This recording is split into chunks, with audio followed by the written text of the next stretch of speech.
இலங்கையில் இன்றைக்கு எரிபொருள் விலை ஏற்றம் தான் மிகப்பெரிய அளவாக பேசப்படுது. உலக நாடுகள்ல எரிபொருளுடைய விலை, அதாவது கச்சா எண்ணெயுடைய விலை குறைந்திருக்கு. இது மிகப்பெரிய அளவுல பேசப்படுது. சர்வதேச ரீதியில இப்பொழுது பார்க்கப்படுகின்ற இந்த மத்திய கிழக்கு யுத்தம் முடிவடைந்திரும் மிக விரைவில் அப்படின்னு சொல்லி டொனால்ட் ட்ரம்ப் அமெரிக்க ஜனாதிபதி அறிவிச்சிருக்காரு. இது தவிர இப்பொழுது ஈரான் மிகப்பெரிய அளவிலான தாக்குதல்களை இஸ்ரேலுக்கு எதிராக நடத்த ஆரம்பித்திருக்காங்க. இந்த மாதிரி நிறைய விடயங்கள் புதிதாக வந்திருக்கிற முக்கியமான செய்திகளோட சுருக்கமாக இந்த வீடியோ இருக்க போகுது. நேரம் இப்ப சரியா 4 மணி ஆகி கொண்டிருக்கிறது. மே மாதம் 10ஆம் தேதி. இலங்கையில எரிபொருளுடைய விலைகள் ஏற்றப்பட்டிருக்கிறது. இந்த விலையேற்றமானது அதிகம். அதாவது இப்பெல்லாம் உங்களுக்கு தெரியும், ஒவ்வொரு மாதமும் எரிபொருள் திருத்தம் இருக்கிறது, விலை திருத்தம் இருக்கிறது. அதுல ரூ. 5 கூடலாம், ரூ. 5 குறையலாம், ரூ. 2 அதிகரிக்கலாம், ரூ. 3 குறையலாம். இந்த மாதிரி ஒரு அளவு தான் இருந்தது. ஆனால் ரூ. 20 முதல் ரூ. 25 வரைக்குமான எரிபொருள் விலைகள் ஒவ்வொன்றுக்கும் அதிகரித்திருக்கு என்பது பெரிய அளவான விமர்சனங்களுக்கு உள்ளாகி இருக்கிறது. ஏன் விமர்சனங்களுக்கு உள்ளாகி இருக்குன்னு சொன்னா, அரசாங்கம் 45 நாட்களுக்கு தேவையான எரிபொருளை நாங்க கையிருப்புல வச்சிருக்கோம் அப்படின்ற மாதிரி சொன்னாங்க. புதிதாக கொண்டு வரதுக்கு தானே விலை ஏற்றம் இருந்தது. முதல் வாங்கின பெட்ரோலையும் டீசலையும் தானே விற்கிறீங்க, அதுக்கு ஏன் இவ்வளவு விலை ஏற்றம் அப்படின்றத மக்கள் கேட்க ஆரம்பித்த மிக பெரிய அளவான கேள்விகளாக இன்றைக்கு இது இருந்தது. இது சமூக வலைத்தளங்கள் அதிகமாக விமர்சிக்கப்பட்ட ஒரு விஷயமாக மாறி இருக்கிறது. அரசாங்கம் இதுக்கு என்ன பதில் சொல்லியிருக்காங்கன்னு சொன்னா, விலையேற்றம் அப்படின்றது பொதுவாக எல்லா நாடுகளும் இதை மேற்கொண்டு வராங்க. உலக சந்தையில கச்சா எண்ணெயோட விலை $100 தாண்டி இருக்கிறது. நாங்க வாங்க போற அடுத்து வரப்போற எண்ணெயினுடைய விலை அந்த அளவுலாம் இருக்க போகுது. அது எல்லாத்தையும் கட்டுப்படுத்துறதுக்காக முன்கூட்டியே இந்த விலையை நாங்கள் அதிகரிச்சிருக்கோம். அதை சமப்படுத்துறதுக்காக ஒரே தரத்தில் எல்லா விலையும் அதிகரிக்க முடியாது அப்படின்றதுக்காக இதை அதிகரிச்சுக்கணும்னு சொல்றாங்க. கிட்டத்தட்ட இனி வாங்க போற இந்த கச்சா எண்ணெய் விலை தொடர்ச்சியாக அதிகரிக்குமாக இருந்தால் இனி வாங்க போற பெட்ரோலையோ டீசலையோ இங்கே கொண்டு வந்து விற்கும் போது இன்னும் விலை அதிகரிக்கும் அப்படின்றதுக்கான ஒரு அறிகுறியாக இது இருக்கு அப்படின்றதான் சொல்லலாம்.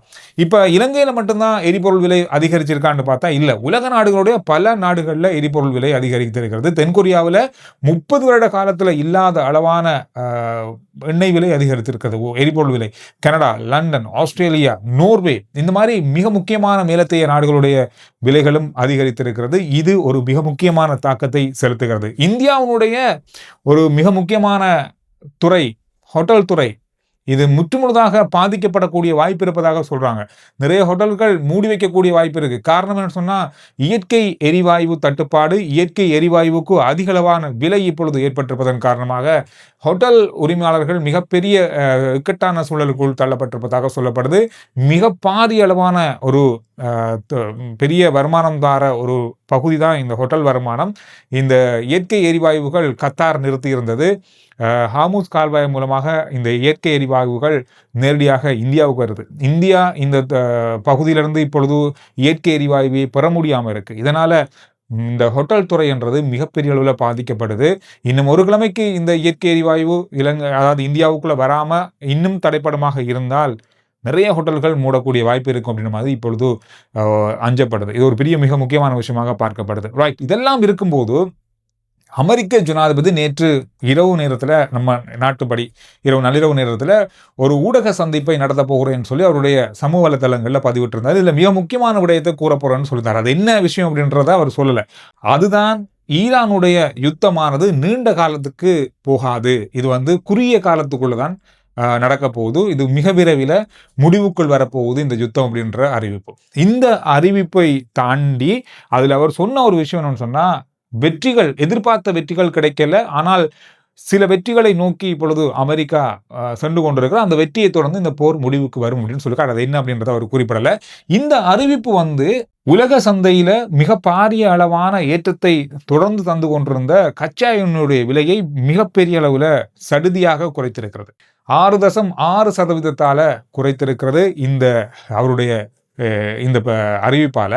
இது என்னத்தை காட்டுதுன்னு சொன்னா, ஓகே, இப்பொழுது யுத்தம் முடிய போகுது, அதனால எண்ணெய் தட்டுப்பாடு வந்து விடுமோ அப்படின்ற பதட்டம் குறைஞ்சதன் காரணமாக இந்த விலை குறைப்பு ஏற்பட்டிருக்கிறது. இல்லை, அவர் அந்த அறிவிப்பை இன்றைய நாளில் கொடுக்காம இருந்தால் கிட்டத்தட்ட $130 ஒரு பரலுக்கு தாண்டி இருக்கும். இன்றைய நாளில் இன்னும் உலக சந்தையில எரிபொருளுடைய பதட்டம் அதிகரிச்சிருக்கும் அப்படின்ற மாதிரி சொல்லப்படுது.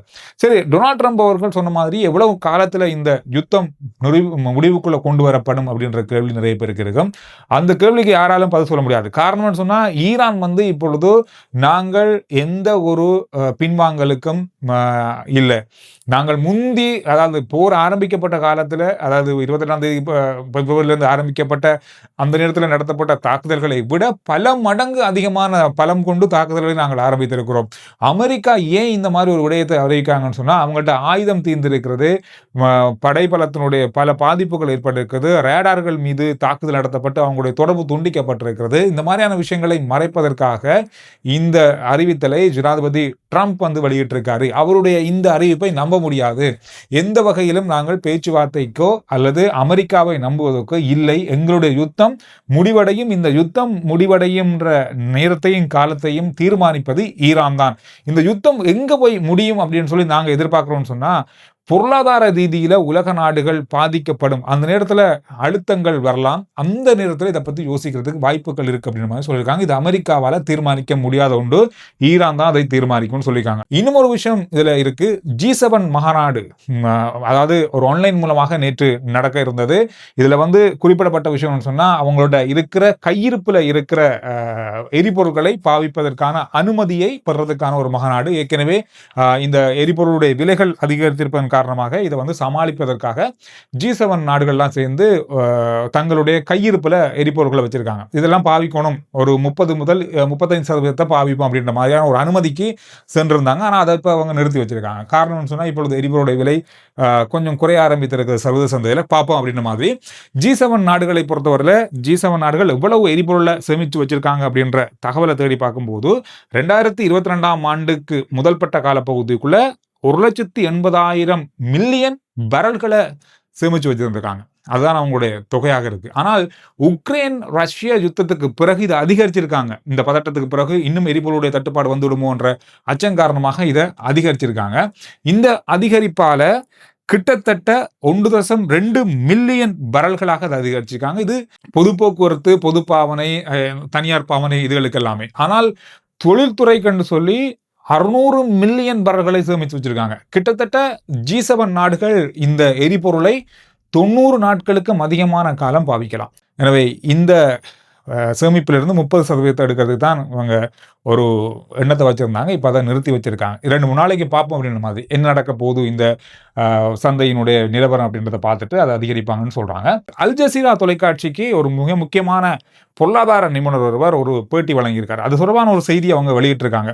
இந்த போர் எங்க போய் முடியும், இதை யார் தீர்மானிப்பாங்க, இது எப்படியான ஒரு நடவடிக்கையால் அந்த போர் முடிவுக்குள் வரும் அப்படின்றத அவர் கணிச்சிருக்காரு. எப்படின்னு சொன்னா, இப்பொழுது அமெரிக்காவுடைய நோக்கமாக இருக்கிற விஷயம் ஈரானை அரசியல்ல மாத்துறதில்ல. அவங்களோட அரசியல் தலைமையோ அரசியலையோ மாத்துறது கிடையாது. ஆனால் இந்த ஆட்சியாளர்கள் எல்லாருமே சரணடைய வேண்டும் அப்படின்றது அமெரிக்காவுடைய ஒரு வேண்டுதல். இதுக்கு எந்த வகையிலும் ஈரான் ஒத்துழைக்க போறது இல்லை. அது நடக்க போற காரியம் இல்லை. அதோட அணு திட்டங்களை முழுமையாக கைவிட வேண்டும்.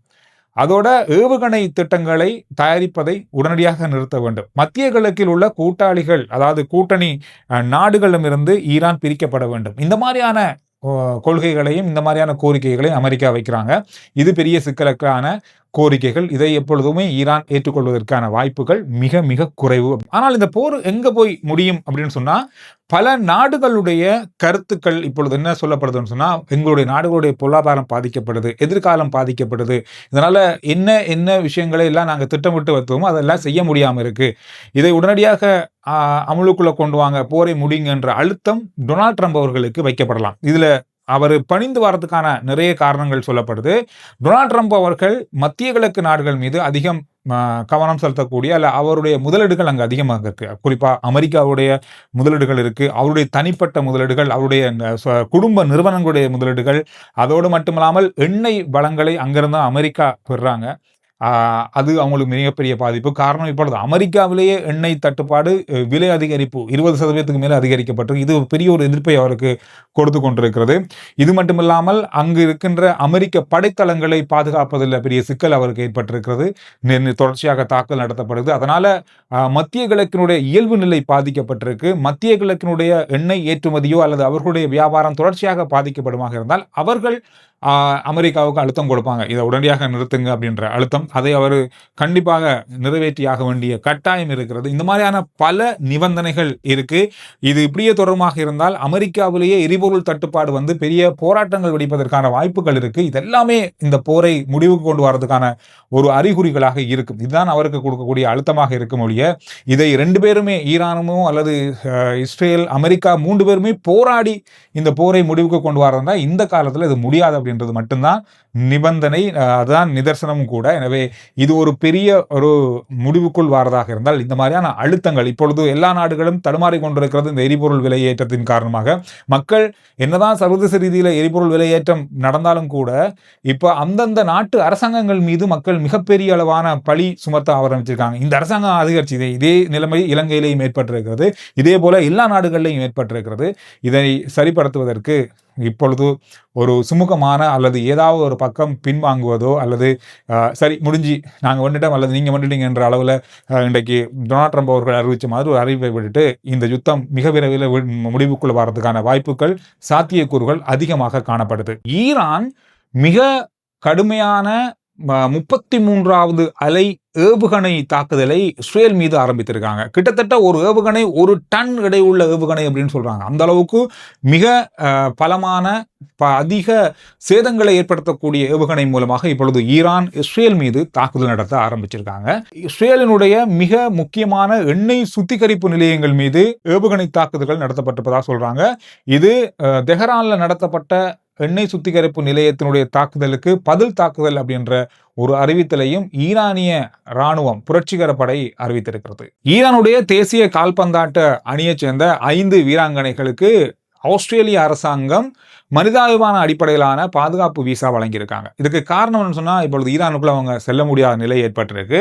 அது மட்டும் இல்லாமல் இந்த போட்டிகள் நடக்கிறதுக்கு ஆரம்பத்தில் தேசிய கீதம் பாடப்படும். இந்த தேசிய கீதம் பாடப்படும் போது ஈரானிய தேசிய கீதம் அங்கு பாடப்படலை. அதனால இந்த வீராங்கனைகள் ஈரானுடைய ஊடகங்களால மிகப்பெரிய அளவில் விமர்சிக்கப்பட்டாங்க. அவங்களுக்கு அங்கு அரசாங்கத்தால் ஏதாவது எதிர்ப்புகள் அல்லது தண்டனைகள் வழங்கப்படலாம் என்ற கோரிக்கை ஆஸ்திரேலிய அரசாங்கத்திடம் முன்வைக்கப்பட்டதால ஆஸ்திரேலியா அவர்களுக்கு நிபந்தனை அடிப்படையில் விசா வழங்கியிருக்காங்க. அதே போல இலங்கையில தங்கி இருக்கின்ற மத்திய கிழக்கு நாடுகள் மூலமாக பயணிக்க இருந்த இப்போ டிரான்சிட் ஃப்ளைட்லாம் இப்போ வந்து ரத்து செய்யப்பட்டிருக்கு. இந்த சுற்றுலா பயணிகள் நாட்டுக்குள்ளே இருக்காங்க. இவங்களுக்கு தொடர்ந்தும் 14 நாட்கள் நாட்டில் தங்கி இருப்பதற்கான இலவச விசாக்களை வழங்கி இருப்பதாக சுற்றுலாத்துறை வெளிநாட்டு விவகாரங்களுக்கான அமைச்சு அறிவித்திருக்கிறது. இலங்கையில 2026ஆம் ஆண்டு இந்த வருஷத்துல மாத்திரம் இதுவரைக்கும் இந்த மார்ச் மாதம் 10ஆம் தேதி வரைக்கும் விபத்துக்கள் காரணமாக 457 பேர் உயிரிழந்திருக்காங்க. மிகப்பெரிய அளவான உயிரிழப்புகளை சந்தித்த ஒரு ஆண்டாக இந்த ஆண்டு பதிவாகி இருக்கிறது. இதற்கு பலதரப்பட்ட காரணங்கள் சொல்லப்படுது. மதுபோதையில் வாகனம் செலுத்துறது, போக்குவரத்து விதிமுறைகளை சரியாக பின்பற்றாமை, அதிக வேகத்தில் வாகனத்தை செலுத்தியது, பாதசாரிகள் இதனால் அதிகமாக பாதிக்கப்பட்டிருக்காங்க. வாகனத்தில் போனவங்களை விட பாதசாரிகள் தான் அதிகமாக இதில் உயிரிழந்திருக்காங்கன்றதான் ஒரு கவலைக்குரிய விஷயம். இந்த மாதிரி பல சந்தர்ப்பங்களால் 457 பேர் இந்த மார்ச் 10ஆம் தேதி வரைக்கும், 1ஆம் தேதியிலிருந்து 10ஆம் தேதி வரைக்கும் ஜனவரியிலிருந்து உயிரிழந்திருக்காங்க. ஒரு நாட்டில் யுத்தம் நடக்கிற நாட்டில் கூட இவ்வளவு பேர் இவ்வளவு குறுகிய காலத்துக்குள்ள உயிரிழந்திருப்பாங்களா அப்படின்றது கேள்விக்குள் தான். அந்த அளவுக்கு உயிரிழப்புகள் விபத்துகளால் ஏற்பட்டது. எனவே இந்த விஷயங்கள் சுருக்கமாக இந்த மணித்தியாலங்களில் வந்த செய்திகளுடைய ஒரு பகுதியாக இருந்தது. ஆர்ஜே சந்துரு ரிப்போர்ட் வாட்ஸ்அப் சேனலுடைய லிங்க் முதல் கமெண்ட்ஸ்லையும் டிஸ்கிரிப்ஷனில் இருக்கு. ஃபாலோ பண்ணி வைங்க. சுருக்கமான விரைவான செய்திகளை நீங்கள் அதில் அறிந்து கொள்ளலாம்.